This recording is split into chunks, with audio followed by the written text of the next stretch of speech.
video. It is time for the weekly watch pick, weekly Gentleman Pursuits watch pick. Whoa, round of applause. Yes, and this week we have the Explorer 2 Black 16570 right here shown on the screen right now. Yeah, take a look at that. A lot of people think that Explorer is like not even entry level Rolex. They think entry level Rolex or Submariners or Datejust. No, entry level Rolex. This Explorer 2 is so overlooked, which is not good. This is a mighty looking watch sitting at 40 millimeters, and if you're buying this watch through Bob's Watches, it comes with a 1-year warranty, and if you're not satisfied with your product, you can return it within 3 days for a full refund. So what are you waiting for? This vintage Explorer is it's mighty looking. It's really gorgeous. Go check it out, guys. And now we shall get into the core segment of this podcast. Welcome, Mr. Gareth Munden. Let's go. Hey, what is going on, ladies and gentlemen? Welcome back to the first episode after the revamp. Here with me is Gareth today once again. How are you doing, Gareth? Hope you're staying hydrated. Once again, it's important. Staying healthy, staying hydrated, yeah. So today I thought it was only appropriate that because after the revamp, let's do an episode that's grandiose, as big as we can go. So we decided to talk about vintage Grail. So this time there's no price limit. There's no no limitations. Just go tell. We're going to tell each other what our top picks, top vintage watch picks are, and it's going to be fun. So, you want to start first? I want to start first. You want to? You start first. First of all, I want to say happy birthday, 1 year for. Oh yeah, thank you. And a new branding, which is really nice, really cool. Yeah, I struggled. The redesigning the website is like a tough process, but you can sort of like tweak something here. But redesigning the logo, starting from scrap, is the toughest part of the rebranding. It looks really good though. So thank you. Okay, so let's dive into my first watch. This literally the last time we at the end of the podcast, right? You recommended this topic. The first watch that popped into my head was this watch, but it's a slight variation. So my first pick is the Rolex 6263 Paul Newman Tropical Panda. So one thing about this Tropical Panda is that 6263 is already a really iconic watch, easily one of the most iconic watch ever made, in my opinion. And the normal Paul Newman is just off-white and black, but this Tropical Paul Newman has that orange caramel outer dial. It's just really, really good looking. This has the Mark II or Mark II-L dial. It depends, really, the slight variation on the dial, but it was crazy. Like, I know we're not supposed to talk about price, but this was like sold for 1 million francs. Wow. So yeah, it's a crazy looking watch. What do you think about that? So is that a manual wind, or is that an automatic? I think it's an automatic. I think it's a newer. What year are we talking in production of this model? Let me see, 1969. Okay. It was 1969. Yeah, it looks. It's crazy, man. So is this what would be considered the traditional Paul Newman? That's the one that was sold, like, I don't know how many, it was so many stupid amount of millions recently. But oh yeah. Is this the same model? It's not the same model because of the different the dial design, right? Okay. But more or less the same. I mean, Paul Newman. There are a lot of Paul Newman variation, but on the low they all kind of look the same, right? Even though just always like color variations. Yeah. But that's about it. But really, I don't know why, but like it looks like a Daytona, but it's like a completely new kind of Daytona watch. I really like how they designed the sub dial actually on Paul Newman. It looks like a constellation map. I don't know why. That's how I viewed it. I really love this colorway because it's slightly off white cream and this and the black subdials. It's really nice. I really like that one actually. I prefer this to all black or all white. This is a much nicer variation to me. So is this panda or reverse panda? I never did know the difference. It's a panda or what? Reverse panda, which I don't know the difference. I guess this is panda. It is panda. Yeah, it's panda. Yeah. So I think panda is just like a general term people slap on black and white dials, right? Yeah. Well, black eyes and white background, but I think I think it's just a additional nickname to the Paul Newman Tropical. So it's just easier to identify. See, here's the thing about vintage watches, right? There are too many nicknames. Yeah, I know. Right now, let's say one of my watches actually. I don't even know why it has that nickname, but it's like... right. There's too many nicknames, but it's hard to keep up. But it's also like a specific type of system for people to keep track which specific watch you are talking about. It's just too. I have a lot to learn still about the vintage watch. I mean, Rolex is like there's so many sub variations and different, especially for like subs and just matte dial or maxi dial and so many things that that you just can't. You can't keep up with. It's crazy. But this is a great choice for Rolex. I mean, it's just beautiful looking chronograph. Classic. It is classic. And you say like a million francs or €1 million? A million francs. CHF? Yeah, the Swiss francs, Swiss francs. I don't know what that is in pounds. It's a lot of poundage. A lot of pounds. Too much. Yeah, we said we weren't going to talk too much about money, so I didn't even consider money when I did my choices. It's like I didn't even ask. I think some of them aren't particularly valuable, but they're very hard to find. So I'll give you my first choice then. Okay, my first is the Blancpain 50 fathoms, but it's a particular variation of that, and that's the I have to take my glasses and read it because it's really small on my screen. Tournec Rayville variation of Blancpain, and which is this is I don't know if you know the story of how this came about, but it was developed by the US Navy Experimental Diving Unit. So they tested, a bit like NASA, they tested three watches. Three watches. A Rolex Sub, the 50 Fathoms, and an Enica Sea Pearl, which they were going to use until, I believe it's a Boulevard was going to come into service. So let's test these watches. And the Blancpain was the one that won. Met the specs more precisely. But because at the time the American government, this would be the late 50s, had a buy US policy, so you had to buy American goods only.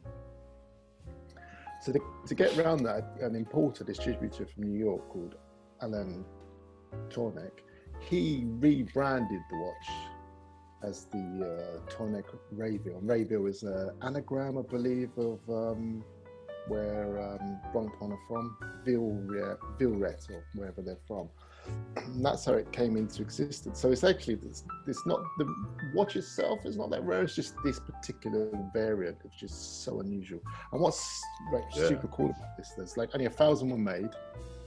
Okay, but most of them are destroyed because they're so radioactive. At the back, it actually says, "If found, return to a military facility," because the lume was so there's like hardly any in existence, and like extremely rare.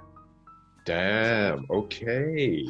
So I've got like properly rare. They're just like they're really hard to find. I've no idea the value. This is like this is.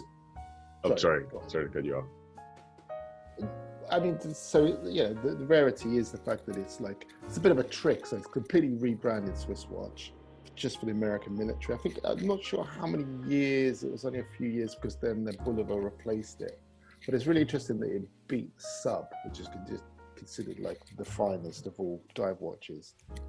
Yeah, this looks really neat. Like I don't really like the new 50 Fathoms from Blancpain. I feel like even though it looks cleaner, but it's almost too dressy for a diving watch, in my Yeah, opinion. It looks nice, but this one is like some like rugged element in it. It actually reminds me of the Comex Submariner yes, from yes. Rolex, right? It's like similar idea. And yeah, I really like this watch. Yeah, it has that simple skin diver, almost skin diver-esque type case, which you see quite common.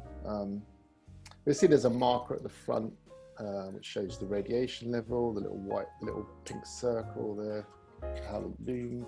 It's just super cool, super rare, which is what I like. And I agree with you, Blancpain now just like, I think the problem is, and it's just probably the same with Rolex as well, is that they're kind of pitching their tool watches too much towards luxury.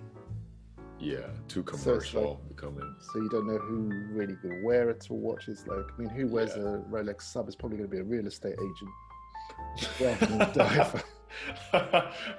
Let's be Right, frank, right, you know. right. You That's know, right. you know, a diver's going to wear a Seiko.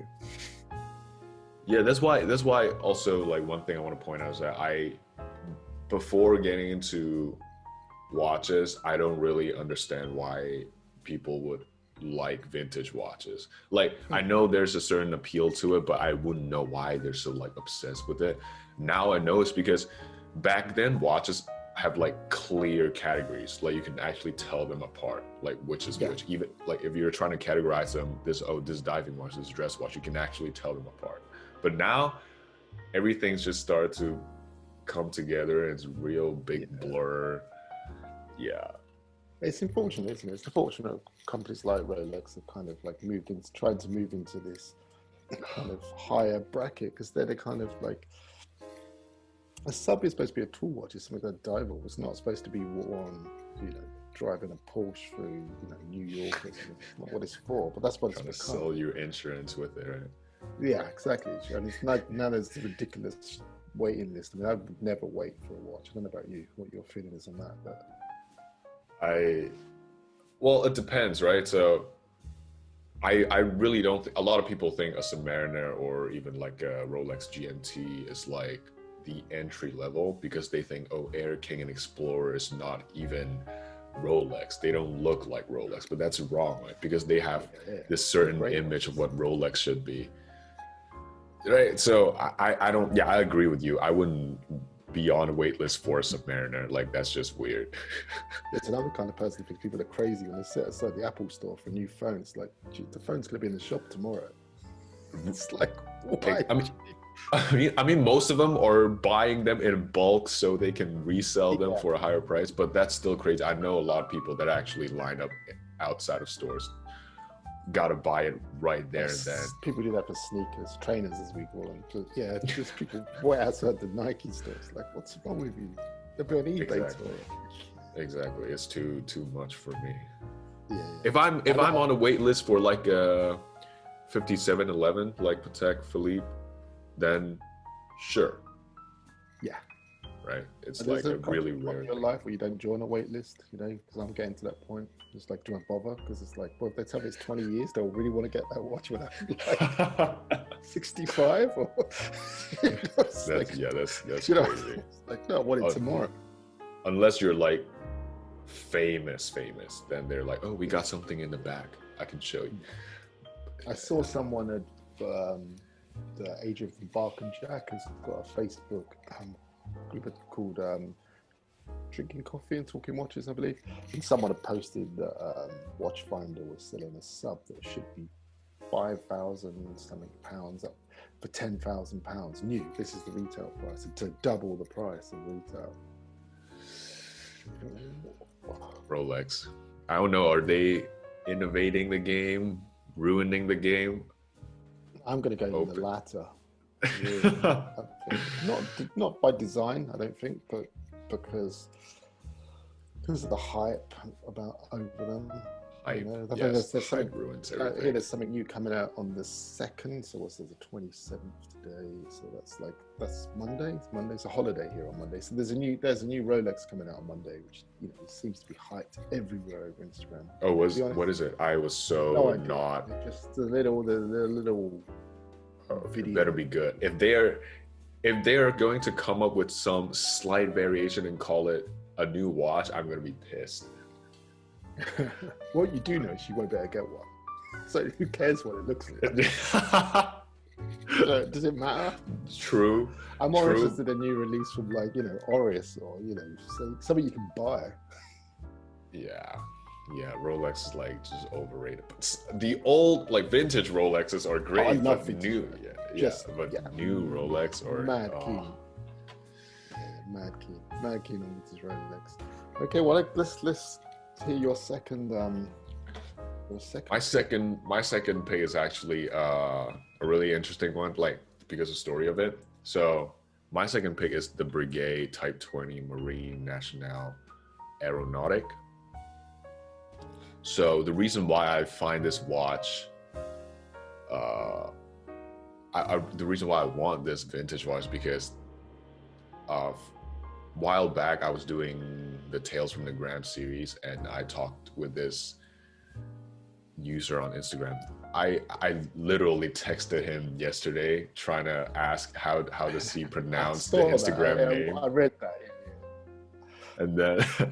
And then he was like, just pronounce. So his name is Toiche, Toiche. That's the Instagram username. And I interviewed him about he's a avid vintage Breguet Type 20 collector.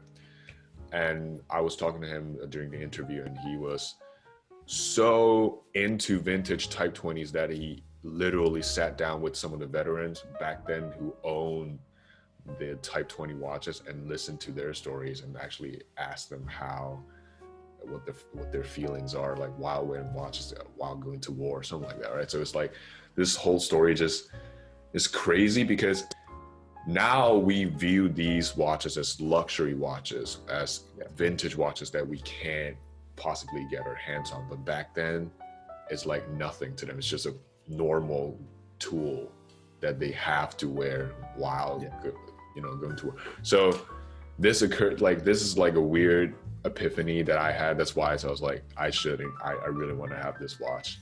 And it's a flyback chronograph, which is something I like. I literally have a flyback chronograph now. And it was made for the French military pilots for the Marine Nationale back in the 1950s.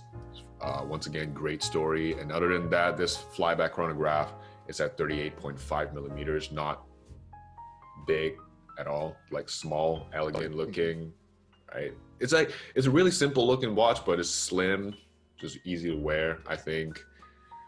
Just really, really lovely piece. So yeah, that's my second pick.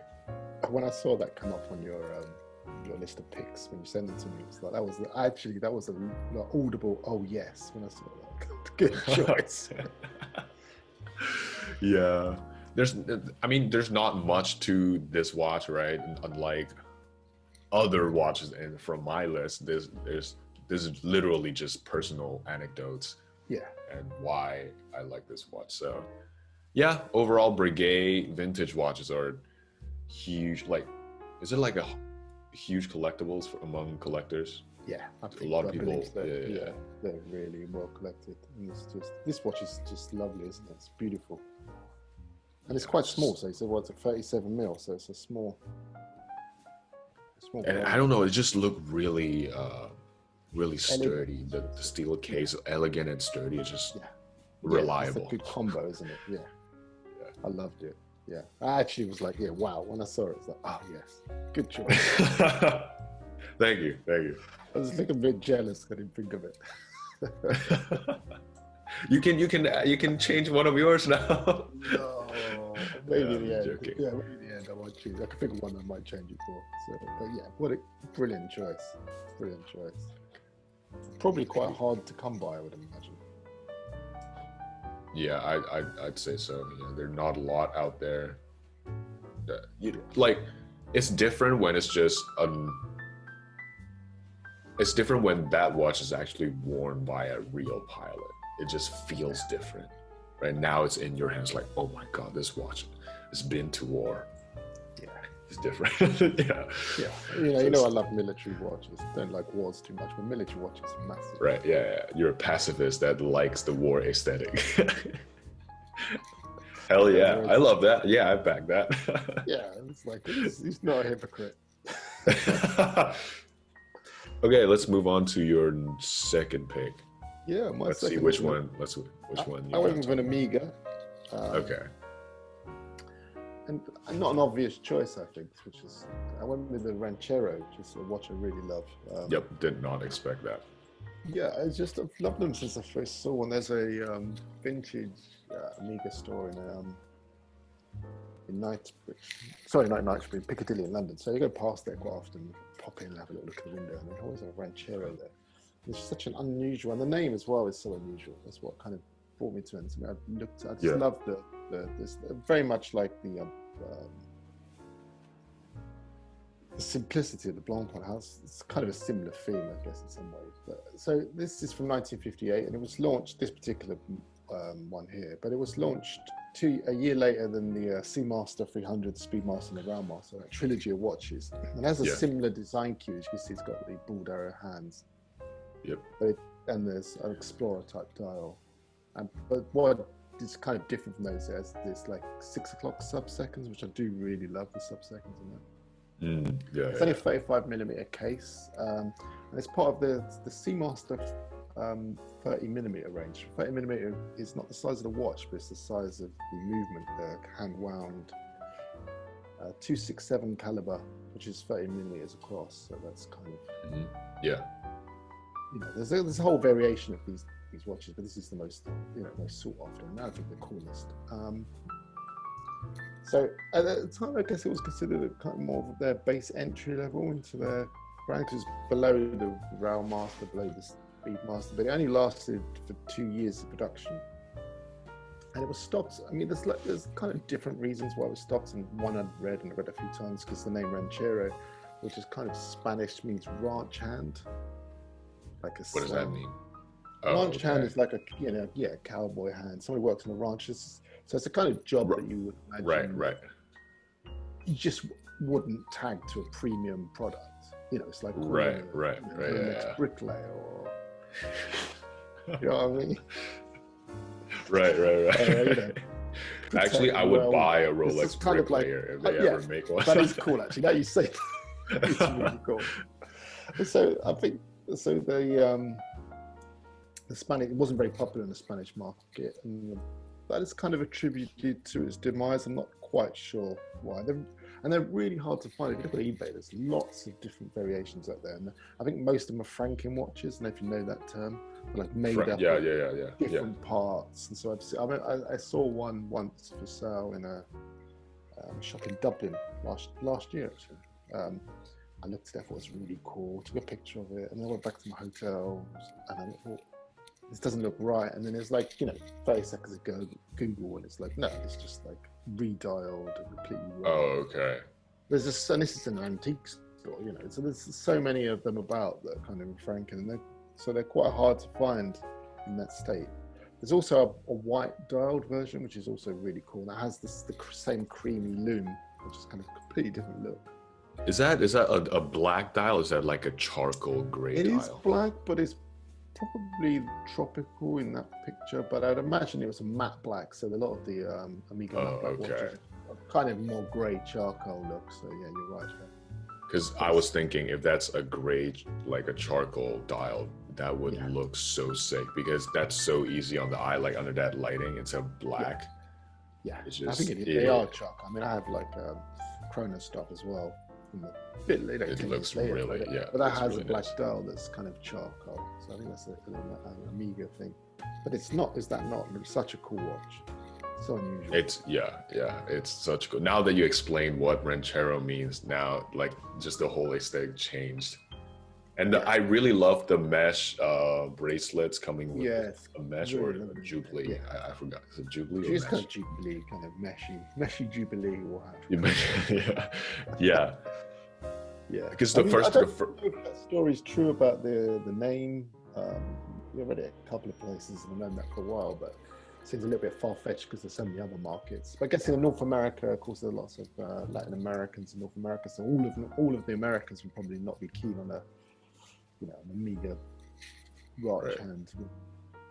So super cool, super rare, super cool. No idea how expensive it is, but we don't care, do we? Because this is like Grail watches and money's no object. But I'm not having my collection. How much would you think that it's suitable for this watch that you'd be like, it's worth it? I think, well, that's a really good question, isn't it? Because it's like, what any of these watches worth any of these things? Oh, just a guess. Like, it doesn't have to be. It doesn't even have to be an educated guess. Just if you have to put a price tag. Be like 20, 18, 20,000 pounds. Dang.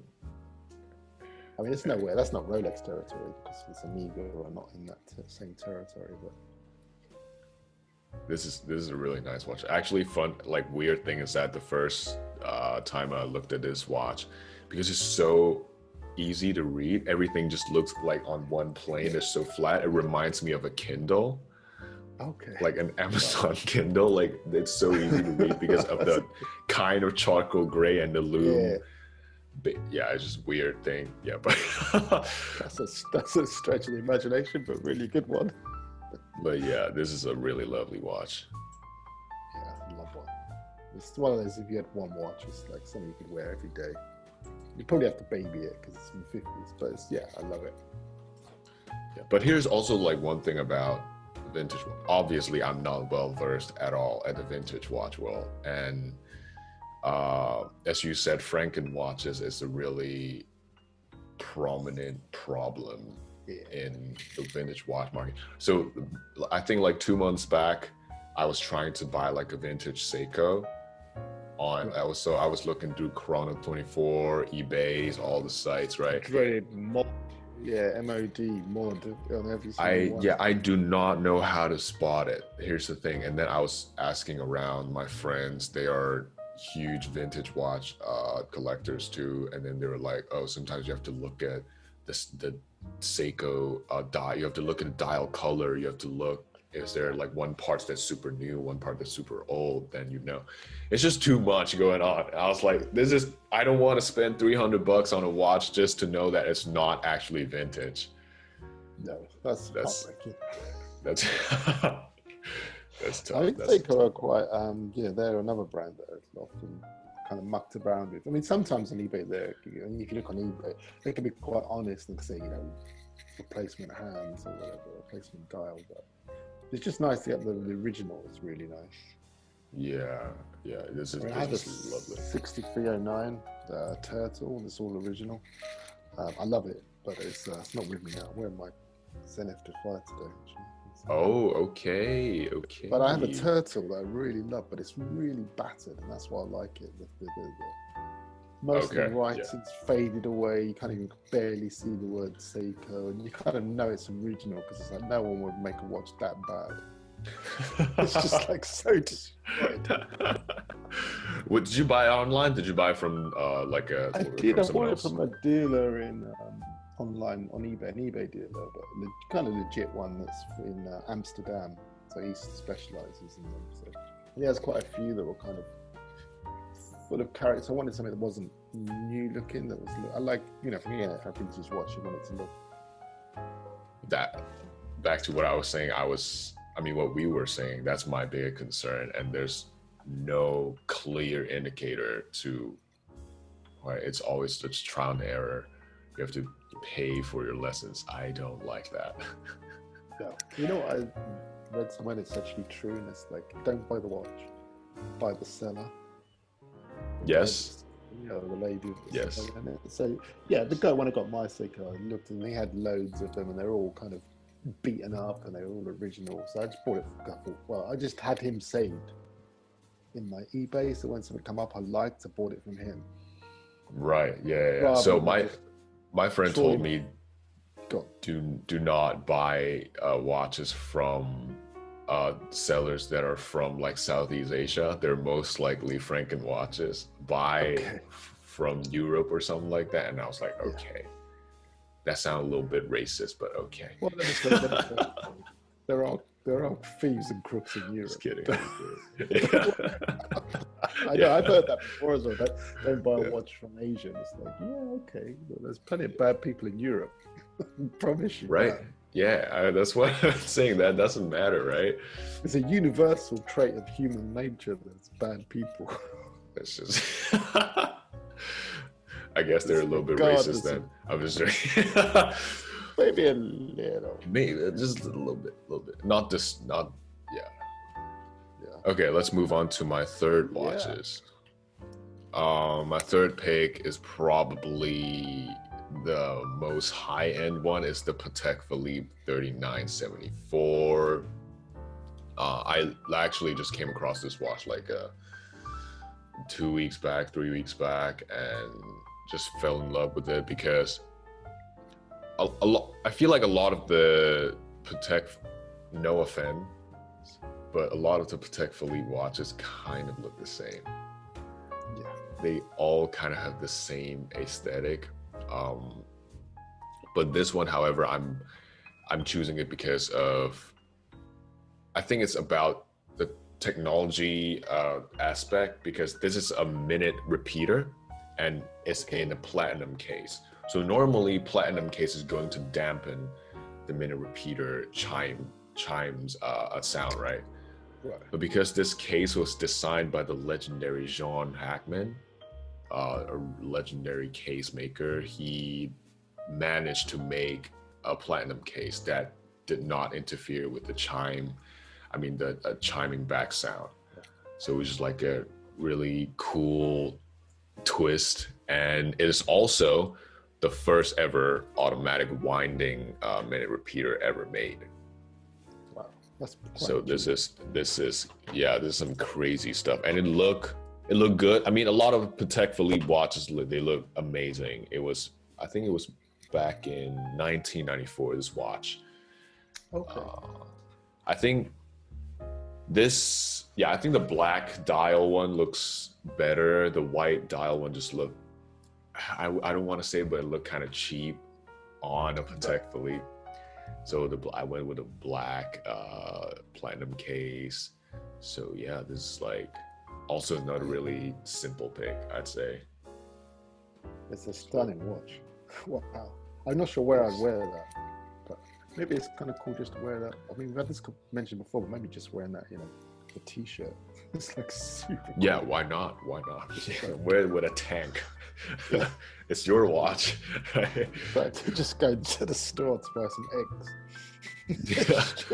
But here's the thing, like so the first, let's say Paul Newman, Marine Nationale, these are watches that I would buy, I would treasure it, but not to a point where I would like view it as like a treasure piece. But if I ever get my hands on this Patek Philippe, I think I would melt. Like I wouldn't even dare to touch it. It feels disrespectful putting it on my wrist. Right? It looks like the kind of watch you'd have in a drawer, and you just open the drawer. Yeah, or in a huge display in the middle of your house. Right? I think you just hide it when you're just like, wow. Exactly. You don't want to disturb it. You just want to. No, I'm not going to look touch at it. this. I'm not going to dare to do this with my hands. But yeah, so absolutely this obviously I think is visually and technically one of Patek Philippe's best work. I mean, of course, there are like Grandmaster Chime is unbeatable, but this is also some amazing stuff. Also has like 467 components. It's like crazy already. They just like to do the most, and I'm all for it. Yeah, you've gone for some. I mean, this is your third watch with complications. With 2 chronos in a row. So I don't think I've got any complications ever on mine. I don't even think. I mean. Yeah, sorry. Yeah. I got a lot of chrono, right? Yeah. As you said, I got a lot of chronos for my mix. Yeah. I just love it. It is what it is. Maybe I don't know. Maybe a lot of old, like vintage chrono watches, went on to become classic picks. Oh yeah, Speedmaster. I don't know why. Actually. Right. Yeah. Exactly. Yeah, Chronos, Carrera. Monaco, they're all classics. Yeah. But I didn't pick any of those in my Grail. When I think about it, no, actually, would I like a Hoya, a Carrera? Yeah, maybe I would. But this is like, I mean, it's not the kind of watch I would personally go for, but I can see why someone would. Let's move on to your third pick. Yeah, okay. So my third pick is, so I've gone for a Rolex, because I don't often, Rolex isn't something that I've kind of, it wasn't in any of my other choices and my other things we've done together, but I've gone for something that's slightly kind of off-piece, kind of different to other Rolexes, and that's the Rolex Explorer 2 1655, which is nicknamed the Steve McQueen. Now we'll get onto that in a bit, because no one knows why, but anyway, this was introduced in 1971. It's not as a replacement of the Explorer 1, but it's like a sort of to run alongside the original Explorer. So and it also has an extra 24-hour hand, as you see the orange hand there. It's a 24-hour hand, fixed 24-hour bezel, and it uses the caliber 1575 chronometer with 100 meters water resistance. And so, I mean, I read a lot of stuff about why this watch existed. It suggested that it was made for cavers. So you know, if you're in the dark, you would know, because the other how you'd know where it was. 3 o'clock or 1500, for instance, on a 24-hour time. So you know if it's 3 in the morning or 3 in the afternoon.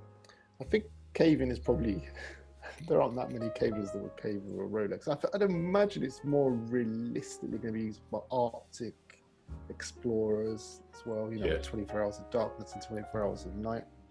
So that'd be really useful there. Pilots as well, knowing, if you're day or night back home. It's a fixed bezel and it's a fixed 24-hour hand, so it's not actually a GMT in any way. I'll tell you what I really like is the handset. So if you just look at the picture, the handset is so un-Rolex. It's kind of more reminiscent of late 60s and Amiga. Something you'd like to see on a Chronostop or a Dynamic. Yes. It's so unusual for Rolex to use this, and then there's so for real geekdom, there's 5 marks. It's like 1 to 5 of this particular 1655. Don't ask me to tell you what the different marks are. I know there's a different variation in the second hand. One has lollipop, one doesn't, but there's so many. There's 5 different variations of that. The name was Steve McQueen because apparently he wore one, but apparently he wore a 5512 sub, so I don't think he was ever photographed wearing an Explorer 2. So no idea what's called Steve McQueen. And it was replaced in 1984, so it had a really long run. In 1984, it was replaced by the reference 16440, which is more traditional because the kind of Mercedes-style handset, the ones you kind of know and love from Rolex. So for me, this is it's a real tool to watch. It's like something from Rolex that's a little bit different. I love the handset. I love those Amigas. I have some myself, both the Dynamic and the Chrono Stop with that handset. So I really love that handset. This reminds me of the PO1 that you picked last time. Exactly, very much so. Yeah. Right. But this is more refined PO1. I think it's smaller. I mean, less thick and than a PO1, it's right? Quite a small case. It's did I tell you the sizes of the case? It is, I believe it's 39 millimeters. So it's classic kind of 7 Rolex. Which I believe the sub was 39 millimeter at the time. I think it's 41 now, isn't it? 39 at the time. It is very. I love the PO1. I love those kind of. How to describe them? Pugly watches. You know the word pugly? Pretty ugly. Yeah. But I don't think PO1 is pugly, to be honest. I think it's pretty. I think the way, because you've been talking about PO1 and now this Rolex Explorer. Now that kind of aesthetics, they're pretty good. It wasn't my type of thing before, but now it looks okay. I know. I can see the appeal here now, because this watch looks just really, really adventurous. I mean, it's Explorer. I mean, that's what they intended to go for, but the whole, it reminds me of something so familiar, but I can't quite put the words on it. It'll come to you as soon as you finish the podcast. But yeah, I really like this. He said, like, you know, it's been apparently been discontinued, and this is the last one. He can't buy it because he's the dealer, you know, he's the AD, which is fair enough. But someone had come in to see it, and they might come back later, and this person would come back later to buy it. And imagine this is the P01 because it was like so kind of heavily criticized when it came out, wasn't it? There was a lot of stories about how it's like ugly and why they bring out this watch because everyone wanted a new sub, and it's like, well, you can buy a sub. Right. The Black Bay 58 is a sub. I mean, why do you need another sub? And so Tudor have discontinued it. I believe the rumor is they're discontinuing it. I think the dealer told me he thinks that it's continuing it because it's too expensive to produce, because they have this very unusual bezel locking system at the top where you release it and you can turn the bezel and then lock it again, the 12-hour bezel. Oh, okay. And that's uneconomic to produce at that price point because I think it's only £2,900, which is like Okay. $12,000, which is pretty cheap for that kind of watch. Not cheap for the money still, but that kind of watch is pretty cheap. But they just couldn't make the numbers add. So I can imagine in like 10 years, you're going to be able to watch me. Someone's going to have that on, and you'll be like, so Right. close. Right. Everyone's going to Right. wear Right. Black Bay 58. Right. That could be 80 Black Bay 58s in the room. And then one PO1, like, oh my God, I should have bought it 20 years ago. Everybody's got Black, Black Bay 58s, like, you know, $500 on eBay. The P01's like 12 grand. Oh yeah. That's going to happen. That's going to happen. It's the problem I have with the Black Bay 58. Even though I really like it, it's just so. Everyone has one. I mean, I don't see them in the wild very often, but you know, every collector has them. It's like everyone, you know, it's everyone's top watch they've got to have, and it's just like, I think when we did the picks of watches, you picked a Black Bay, which wasn't the 58, which is the one with the burgundy, which I think is a bit cooler actually. Because of the color. Well, because it's not what everyone else has got or everyone else wants. I think it's a bit kind of cheesy to have the. I think I'm the kind that face. likes mainstream stuff sometimes, but be like, I'm gonna bring some variation in it, so I'm not mainstream. I'm gonna pick a different color. I'm the kind of person that can't do mainstream. It's like I've never like. Sometimes to my detriment. Oh, okay. It's like I can't do normal. I think I'm quite a normal person, but I can't do. You know what I mean? I just like. I don't like to have what everyone. I don't like to have what everyone else has. So it's like. Yeah. I get it. Because my mom's like that too. I have a problem with the sub. You know, the sub is like. Sure, it's a beautiful watch, but it's like I said earlier. I don't want to wear the same watch as my real estate agent is wearing. Yeah. It's like because he's not. Cool. Everyone has it. You know, because he's got shiny shoes on and like Marks and Spencer's shirt and a Rolex. I don't want to be that guy. Yes, exactly. I think maybe the Black Bay 36 is my way into that kind of Rolex world. But you should definitely go get that Black Bay 36. You should definitely go get it. You'll be the first to hear. Okay, so my fourth pick. Yeah, I'm zooming into the picture now. I'm zooming in. Is it kind of small? It's kind of small. This last pick is not mainstream at all, according to the vintage watch world, or at least for my taste, is not mainstream at all, and it is the Cartier Crash. First of all, I was like, I have been talking about Cartier for too many times recently. I have to. It's like a tradition now. Love them. Recently, I've been like obsessed with Cartier watches. I don't know why, what happened, but so I was like, I have to include a Cartier watch, and I remembered this Cartier Crash because it's a really interesting story. I mean, a sad one as well. So back in the 60s, I think the vice president of Cartier was wearing one of the Cartier watches that I could not pronounce. I'm sorry, I'm gonna put on the screen somewhere here. I could not pronounce that word. And he was wearing that, but he got into a car crash and he passed away from the accident. But the crash and the fire kind of distorted the watch into a similar shape as what the Cartier crash is right now. So the watch was brought back to the Cartier headquarters, and the designer was like, that looks like something people would want to buy. And then that's how he recreated the distorted piece, and that's why it's called Cartier Crash, literally from a car crash, which is kind of dark and twisted. Like literally your vice president just passed away and you decide to make a one.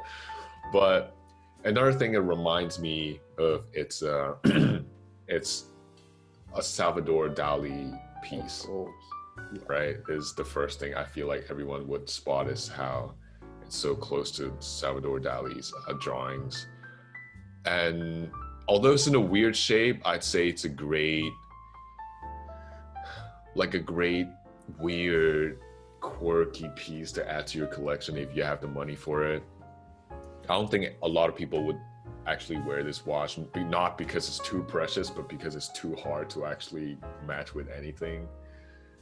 Was such a weird, is it hard to weird read? and interesting. I mean, I can read the time. Yeah, it's like 12, it's like 2:41, isn't it, in that picture? Yeah, it's kind of hard. It's so unusual. Something like that. Some watches aren't meant for people to actually read it. They're just there. So this is the story I know about Cartier. The tank was worn by I forgot the artist's name now. Got famous for 15 Minutes artist. Are we going to struggle to remember? Andy Warhol. There we go. Andy Warhol. So he wore a Cartier tank, and he never wound his tank, so it was never running. So he couldn't be bothered to wind it, so he didn't know the time, didn't care. He just wore it because it was the watch to wear, and it was cool. Right. I heard that story too. Yeah. I So mean, maybe you're right. Andy Warhol is such a. You don't even wind it. Yeah, like I don't think anyone would care, to be honest, if you were wearing let's say you're going to a cocktail party or a really sophisticated party, whatever, you're in a tux and you're wearing a crash. No one would question you, oh, why is it not moving? No one cares if you're wearing such a statement piece. And yeah, that it speaks for itself. I mean, that's always interesting because there's this Cartier crash and the Rolex Explorer 2 that I picked are kind of similar in some ways because they're like so extreme of what they are. Because like the Rolex Explorer 2 is such an extreme tool watch, and the crash is like so extreme because is it a watch or is it jewelry? Yes, exactly. So much of the extremes, isn't it? I'm not sure this is. I mean, it is a watch. Let's be honest. There's no, but it is jewelry, really, isn't it? It's more, it's more even like an art piece instead of like a tool, like a watch. It's like an art piece. Yeah.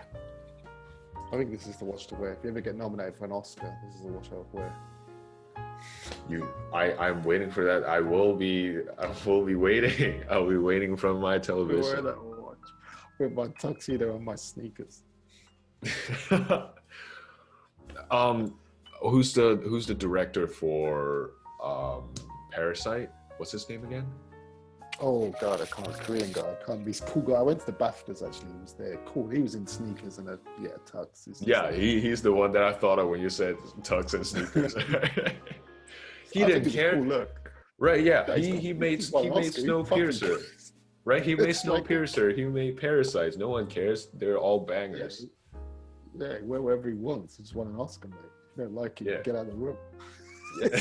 You gotta. You don't want to trip on the way up. You gotta be agile. Yeah. That's sneakers. Cool. Yeah, so the Cartier crash is definitely an Oscars night watch. So shall I give you my final pick? So I've gone something from Grand Seiko, from the Japanese manufacturer, and this is interesting because it's like they're just starting to come into their own now, aren't they, Grand Seiko? They're just starting to get a little bit of the Specs and Memento. So I mean, they're really popular for collectors. And I think, yeah, let's be honest, there's like the Swiss manufacturers, there's a lot of like European prejudice when it comes to Japanese watches. They're like, if they're not European, they're not considered good enough because they're Asian. That makes sense. But Right. it's kind of funny because it's like, I come from the photography world, as you know, and it's like, you know, companies like Nikon, which Japanese manufacturer, ubiquitous with like professional photographers. It's like, you know, everyone would use a Nikon. Leica is like, no one uses Leica. It's just like, it's a hipster camera. So everyone uses Nikon. Camera. I don't, you get it. I don't know. I mean, like loads of photographers. No one ever uses Leica. So I think there's a little bit of prejudice with like Asian manufacturers. So you know, the Grand Seikos were considered to the level. They're even under the story is like that they were kind of competing with earlier competitions for chronometer status. Were like, you know, Swiss manufacturers in the competition won. Seiko would come near the top, or would start near the bottom, and as they developed, as they kind of developed the technology, they would come right at the top with it, which was the most accurate watches, and then the Swiss decided to bar them from the competition. I guess then Seiko had the last laugh because they developed the quartz watch, destroyed the Swiss. So it's like, fuck you. Yeah, laugh. a huge fuck you to your face. You know what? We're gonna do it. And they're gonna make these watches that, and they didn't. Apparently, they didn't patent the quartz movement or something. There's some, you know, because they were considered like not patentable. I can't quite. I'd have to look that up in a bit more detail. But so this Grand Seiko is the Grand Seiko 6186 8000 VFA, which stands for Very Fine Adjustment, which is kind of their equivalent of chronometer certified. So it's like so finely adjusted for every angle that's so accurate. It's a high beat movement. So it's this phase 6,000 beats per hour, which is like very precise. Automatic movement. The 6186B. It's just, and I think it's just got sunburst silver dial. It's day. You see it's written in Japanese kanji. Is that right? Kanji date. Silver sunburst dial. And this one, I think the range ran from 1967 to 1975 when Grand Seiko kind of stopped in its first iteration. So it's 51 different variants. Geek out, you know, there's so many, we'll look them up. But this is my favorite. It's just, I love this kind of really unusual angular case shape. It's kind of, you know, if you see from the facets where the look are, it's kind of a little bevel there. And these ones are extremely hard to find, extremely valuable. This is from the Swara. Is the Swara factory? I'm not sure if I'm pronouncing that correctly. Which is like, there's two factories at the time. And just to me, I think this is like, it's one of those things. It's like, is it a tool watch? Is it a dress watch? It kind of, no, sorry, not tool, a sports watch or a dress watch. Kind of, it sits right in between, a bit like the, you know, the Royal Oak or the Nautilus. You know, it kind of sits in that kind of because it's quite masculine. So it's so like, it's dress watch. It's like it's like the opposite of like the Crash. Is a dress watch, because that's most definitely a dress watch. Like, you know, it's costume jewelry, isn't it? Crash, but this is like, it's kind of toolish, and there's like, this got such. I mean, I don't know if you've had a chance to look at many Grand Seikos in the flesh, but they got such wonderful polishing and textures to their like cases. Oh, yeah. So, but the one thing, I mean, actually, two things I want to talk about this watch is that. Like you said that they're both, I mean, Cartier Crash and this GS is both dress watch, but it's not, even though it's not as extravagant, because Cartier Crash is like really a specific case here, but you can see, and another thing is that this radiates 70s, 80s, like Asian fashion vibes. Right. You can actually see, like, I would say like imagine like an office with like IBM computers, right? You can see a lot of people actually with clocks, old clocks, right? So this is like a really retro aesthetic, and I really like it. Literally reminded me of a clock that I've seen somewhere in Hong Kong. Yeah. Because right back then, I remember this huge Japanese department store decided to open one in Hong Kong, and everyone went ape shit because we were like, oh my god, Japanese products, they're like so cool, right, back then. And then in movies, through movies, a camera lens, these are the aesthetic that they try to portray. So Yeah. this is really nice. Yeah, it's good. I mean, I love it because it's just like so Asian, which is like something that's like, it's like the Japanese aesthetic as well, like simplicity and craftsmanship is really there. It's just nice not to have something that's Swiss. Not every watch has to be. I know you've gone for Cartier, which is French, but not every watch has to be Swiss. It's just nice to have a different kind of. Yeah, just they're kind of over. I'm glad that they're not so overlooked now. That Grand Seiko are considered like high-end watches. You know, there's a little bit of prejudice maybe is disappearing, and I think it makes the market more interesting. Have you heard of the brand called Crador? Yes, they're a subsidiary of Grand Seiko. Yeah. So I was gonna say how they literally have their own. They took simplicity and minimalist to a whole new level. There's nothing else on the watch, just the Crador name and our hands and hands.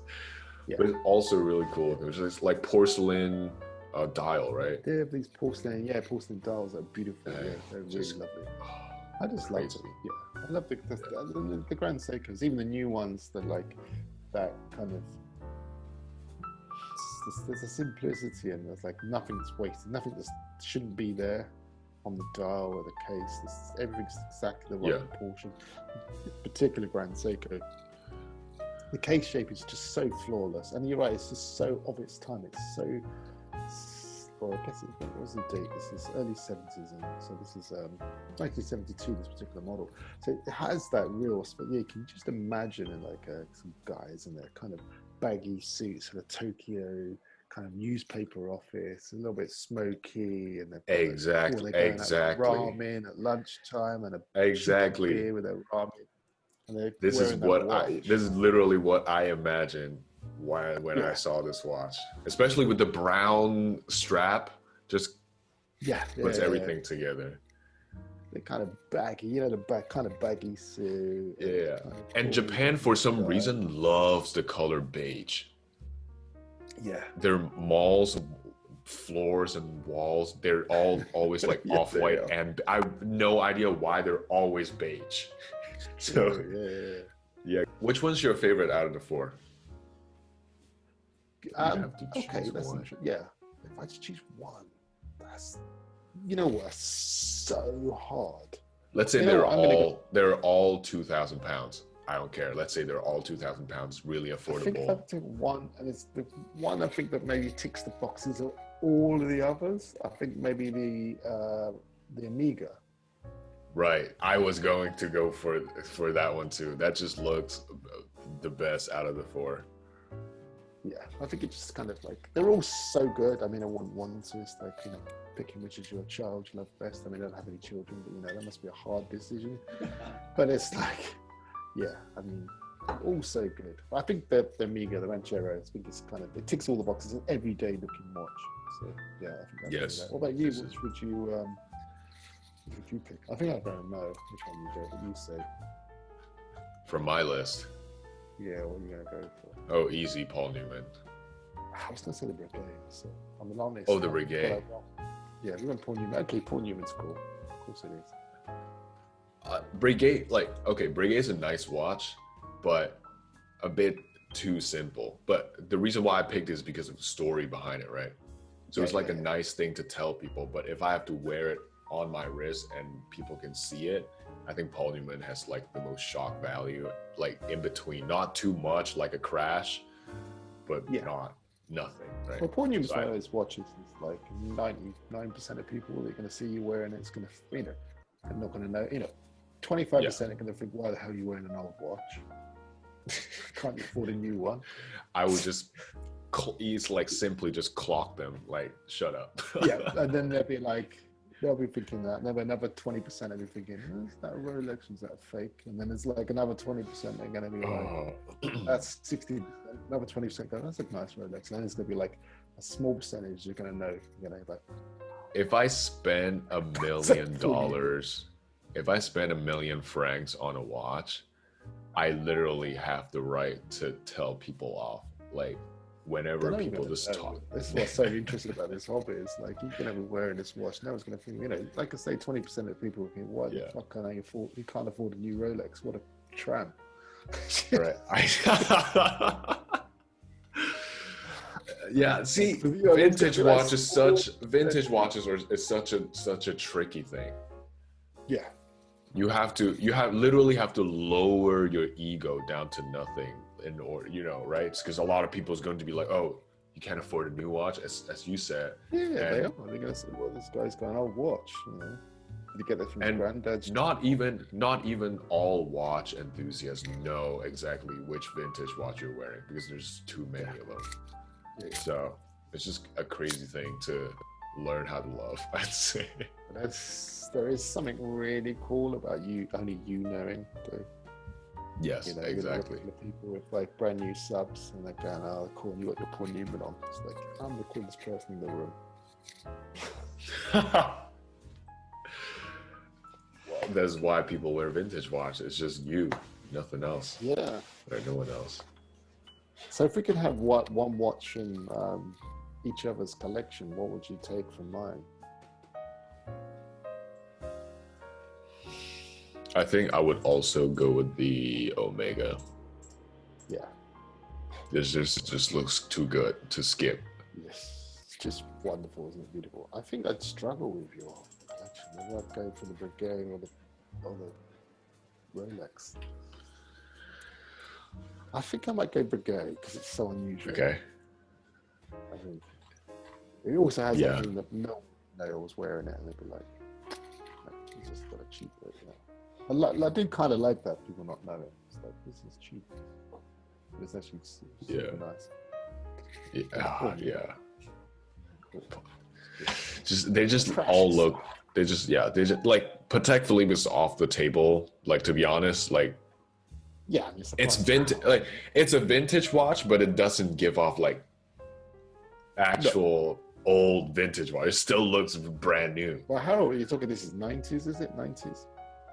Yeah, I think 1994. Where do people say vintage starts and vintage is like? I mean, 1994 is almost like 30 years.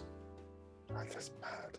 That's crazy, right? I feel like 1994 is like, what, 6 years ago? I don't know. It's crazy.